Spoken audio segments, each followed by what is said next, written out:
Hello, and welcome to our TED Talk entitled Exploring Adolescent Development, Our Experience at Sara Holbrook.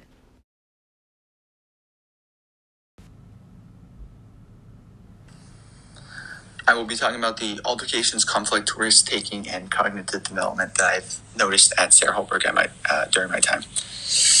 At Sara Holbrook, I've noticed a lot of aggression, yelling, and fighting. And I think that is due to when I read the Primal Teen excerpt chapter. It was chapter 9, and it was about hormones. And I think that reading this chapter really opened my eyes and helped me be able to realize why these students got always in a fighting and yelling match. And it was due to the hormones and due to the puberty. And it's because these students are going through a lot at this time. You know, their bodies are developing, and they don't really know how to control these sudden surges of anger and aggression because they're still learning. It's probably their hardest point in their lives in terms of body development, and they just don't know how to control it yet. And so you walk in and you see them laughing and having a great time and enjoying each other's company, and then they go and play basketball, and it's just a whole totally different thing. They'll be winning, and they'll be having a great time and high-fiving and enjoying themselves, and then 30 seconds later they'll be losing and they'll be arguing and yelling and screaming at each other. And in many ways it's definitely due to hormones and aggression. I think this one section from the chapter 9 really sums it up, and it says, and I quote, "In many ways aggression is adolescence. Adolescence is aggression. Banged doors, thrown books, hurled threats. Nothing new there. When I asked a friend, Bill Walsh, the father of 3 girls, how he knew one daughter had become a teenager, he looked at me like I was mad. How did I know when one daughter became a teenager? He said, that's easy. When she looked me in the eyes and told me to go screw myself." I think that really connects to when these kids get angry with each other. It's all due to hormones. Almost every week that I'm there, there's always at least one altercation. And a lot of the times it will be a yelling or screaming fight, argument between two of the kids. But there have been times when it's gotten physical and they're shoving each other and they're throwing stuff at each other. And the staff do a great job. If it gets physical, they break it up straight away. They separate the 2 kids and they talk to the kids. And if it's, if they're talking and it's an argument like that, they'll let it go. And then if it starts to get out of hand and they're yelling and screaming, then they start to break it up. And I think, they do a great job with that. They try to have them hash it out together, but then if it gets out of hand, then they step in. So I think they do a great job there. But it's all down to aggression and anger and hormones, because it's a flip of the switch.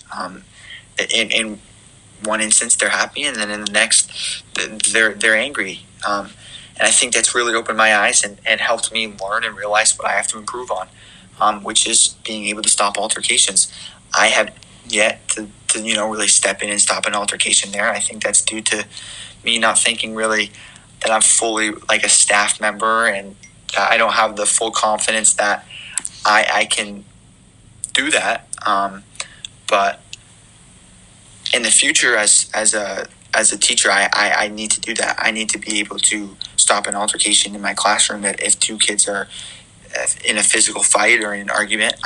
Because if I don't, that doesn't look good for me. That doesn't look good for my students. I hate altercations. I hate when people are mad at each other. I don't like to step in and do that, but as a teacher, I'm going to have to. And I think this experience at Sara Holbrook has taught me that, and it's taught me that in the future, I need to learn to step out of my comfort zone, and I need to start to learn to get in on an altercation and break it up, and then talk to each student and get to know where they come from and how they can improve and be better. And so I think it's important to have realized that, because in the future, if that happens and I hadn't had this experience, I don't know really if I would have been ready for that. And then in this next section, Clara will be talking about family and connecting to a personal experience and connecting to one of the students, Hannah.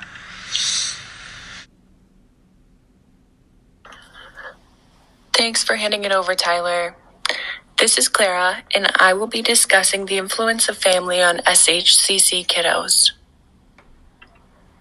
Throughout my time at Sara Holbrook Community Center, I was able to become familiar with many supportive staff members, eager interns, and most importantly, stellar students. Due to the nature of COVID and the area by which SHCC is in, I often saw the same familiar faces on my Tuesday shifts. One student in particular, Anna, became close with our entire group of Tuesday interns.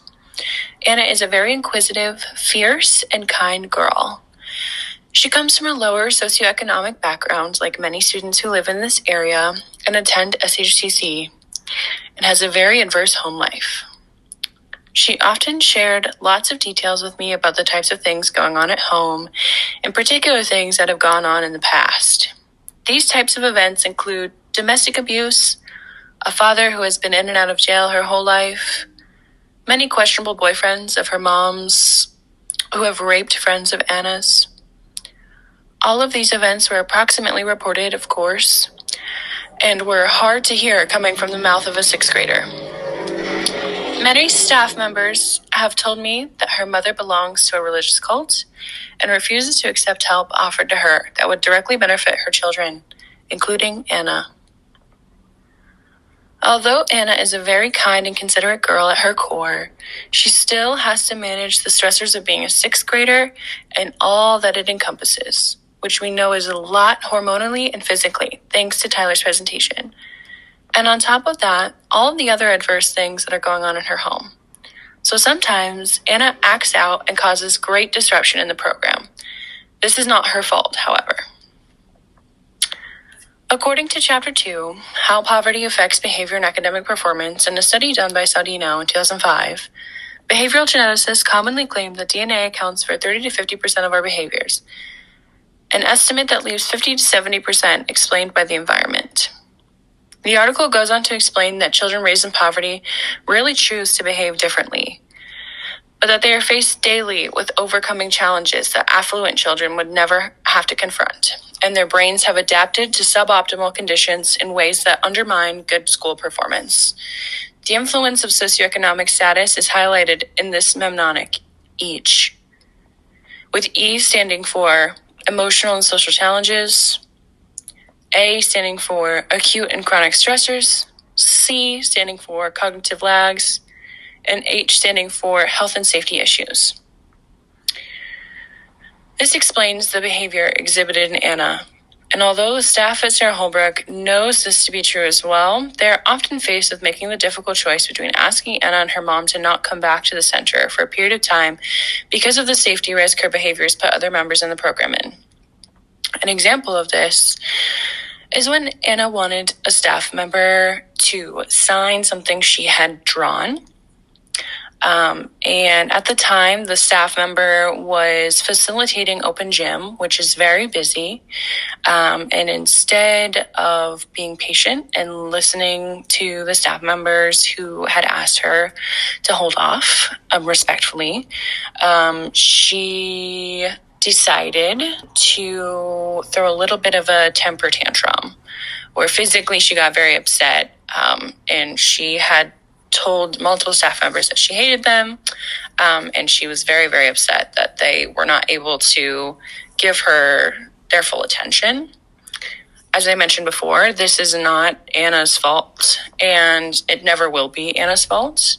However, it puts the staff members in a really difficult position, as it does, like when she does act out in situations like that, it does break the staff members' attention away from the rest of the students there, which is unsafe.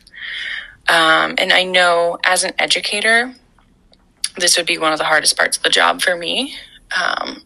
And I know for a fact it is for the staff at SHCC. Having to choose between one student and know that the choice does not serve them over sacrificing the well-being of a group collectively is heartbreaking. And I saw it happen a few times firsthand. However, I now know that this is sometimes part of the job. And that's okay. I think it opens up discussion. I've been there to facilitate the rest of the discussions with the rest of the staff members, and it's inspiring to know how they want to improve the lives of the students who attend the program. Now to Eleanor, who will discuss the development of social skills at Sara Holbrook. Thank you so much, Clara. I'm sure that was very difficult to discuss, but the lessons you were able to take away from that are incredibly valuable and will aid all of us as future teachers. So for this portion of our TED Talk, I'm going to be talking about how Sara Holbrook develops adolescent social skills through their programs that they have at their community center. And with these programs, they're able to create a sense of community between the adolescents who attend their programs. They really understand the importance of relationships and social development with adolescents. So their communication skills as well as social skills are strengthened through these scheduled programs. These programs help students see what similarities they have with other youths. They create an overall sense of belonging, and they're able to establish an environment where adolescents feel more welcome to open themselves up and get to know one another. And the staff at Sara Holbrook are very warm and friendly. The youth really want to get to know them, and they're able to form close bonds with the staff, which are very helpful in times of need when adolescents need someone to talk to about things going on at the community center or outside of the community center. And the staff also are able to demonstrate which qualities to have in a healthy friendship or a healthy relationship, such as understanding and patience. For adolescents, forming relationships at Sara Holbrook can depend on the social skills they develop from other environments within their microsystem.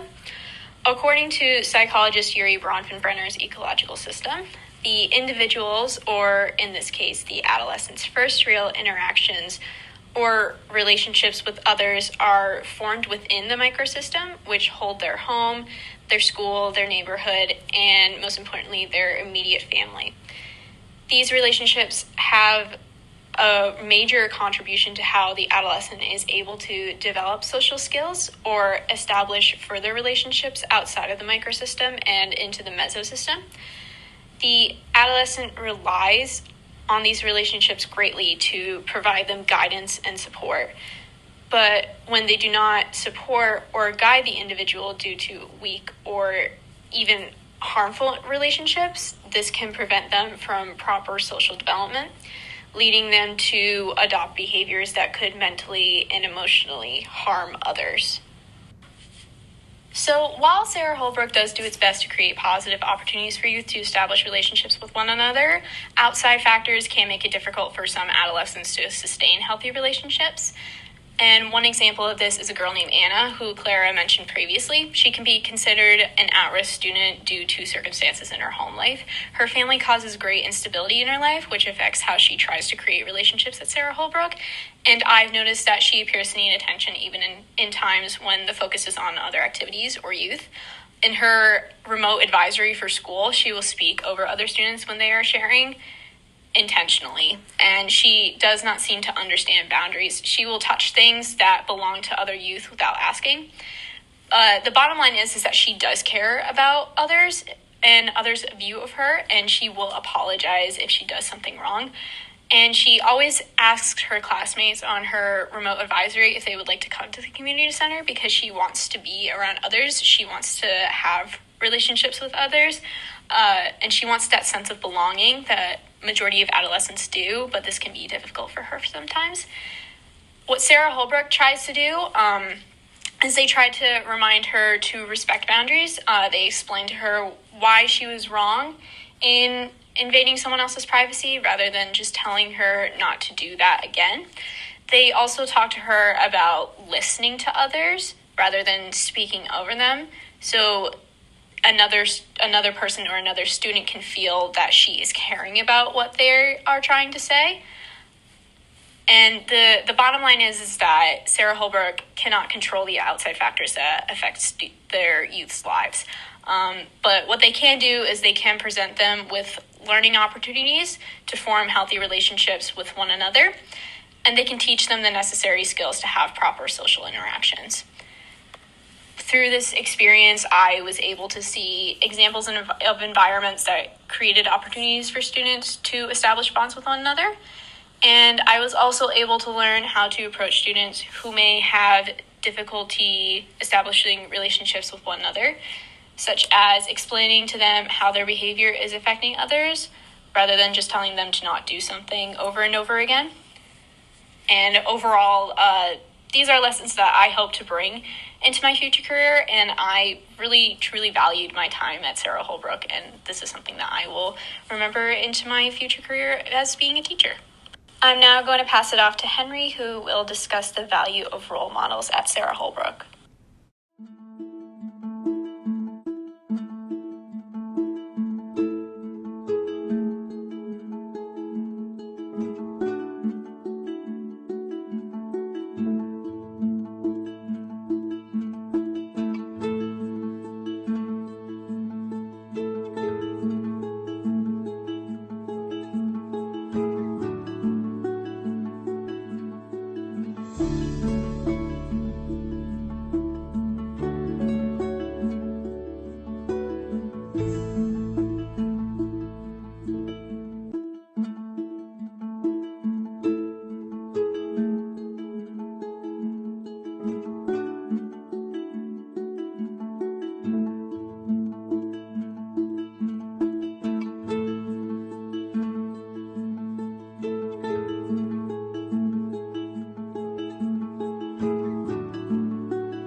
Thanks, Elle. I found that to be really interesting.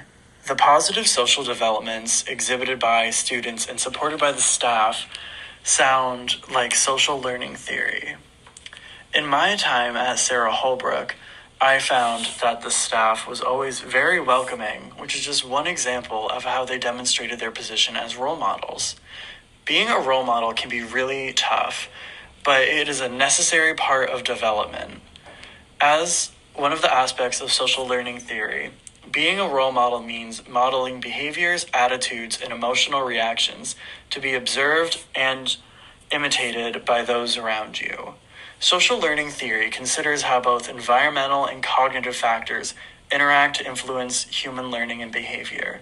The center creates an environment of positivity and openness that really helps facilitate positive development.